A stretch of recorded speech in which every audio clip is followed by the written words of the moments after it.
You have to start the day off with a donut. You may recognize this Randy's Donut sign from a lot of different films. Now, today we're in Inglewood, California, and this is Inglewood Park Cemetery. Now, this is home to a lot of really well-known people, but today we're going to be focusing on just one.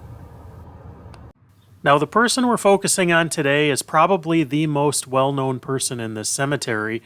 He was a legendary singer, songwriter, one of the biggest influences on modern music probably, and that was Ray Charles. Now, Ray Charles is buried in the back of the cemetery, so we're heading back there now. I will do several videos of other people in this cemetery because there are a lot of interesting and fascinating names that were laid to rest here on these grounds. Now, Ray Charles was born Ray Charles Robinson Sr. on September 30th, 1930 in Georgia. Now, when people think of soul music, Ray Charles is probably one of the first names that comes to mind. He was a musical genius, that a lot of people said, and he influenced a lot of people. Now, if you wonder how successful Ray Charles was, he had multiple singles reach the top 40 on various Billboard charts. He had 44 on the US R&B singles chart, 11 on the Hot 100 singles chart, and 2 on the Hot Country singles charts. So he was successful in pretty much every kind of music that he wanted to do. Now, he was also very widely appreciated by his musical peers. Frank Sinatra said that Ray Charles was the only true genius in show business, and that is a huge compliment coming from the chairman of the board. Now, the first time I ever saw or heard about Ray Charles was in his appearance in the Blues Brothers. But in his life, he received the Kennedy Center Honors and the Polar Music Prize, and he was one of the inaugural inductees of the Rock and Roll Hall of Fame in 1986. He won 18 Grammy Awards, 5 of them posthumously, the Grammy Lifetime Achievement Award in 1987, and 10 of his recordings have been inducted into the Grammy Hall of Fame. Rolling Stone ranked Charles number 10 on their list of the 100 greatest artists of all time, and number 2 on their list of 100 greatest singers of all time. Now, towards the end of his life, Ray Charles was living in this home right here in Beverly Hills. Now, this home has since been turned into an apartment complex, and these are available to rent. This is another shot of it. It doesn't exactly look like a house, and the weird thing is that this house is very visible from the road, so there wasn't much privacy, so it's not the kind of place that you would envision a celebrity living in. But this would have been his front gate. But this is the home that Ray Charles was living in when he passed away, and he passed away inside this home.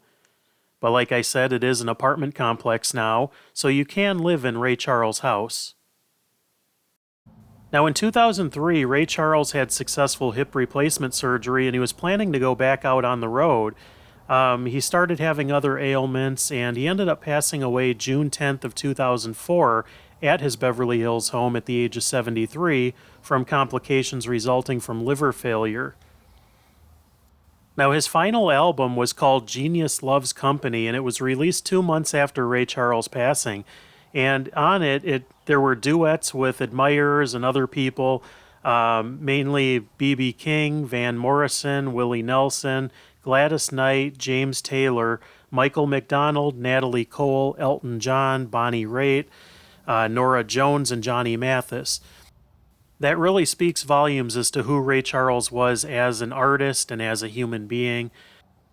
But Ray Charles, I mean, some of the hits that he had were Hit the Road Jack, I Can't Stop Loving You, Georgia on My Mind, Mess Around. He had so many legendary hits and so many big songs, and he influenced so many people that, Ray Charles, he was just one of the greatest musical artists of our time.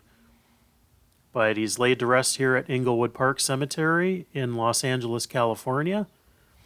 Now, there are, like I said before at the beginning of the video, there are a lot of other really interesting and notable people here. I will do a full cemetery tour here, but I will also post a lot of individuals who are laid to rest here. but it's a very, very beautiful place. If you ever get in this area, I highly recommend it. If you're flying to Los Angeles International Airport and you notice a very, very large plot of land off to the side from the plane, a couple miles outside of LAX, this is what it is. Now, it's one of the most massive cemeteries in Los Angeles, and it's a very, very interesting place to come and visit. It's a very well kept up cemetery. The mausoleums are beautiful.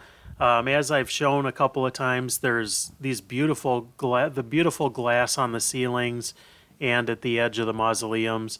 It's just a beautiful place to come and check out. But hopefully you enjoyed this video and found it educational. Maybe you learned a thing or two, hopefully. But thank you so much for watching. If this is your first time on this channel, be sure to like this video and subscribe for future videos. But that's all I have for today. So thank you so much for watching, and we'll catch you on the next video.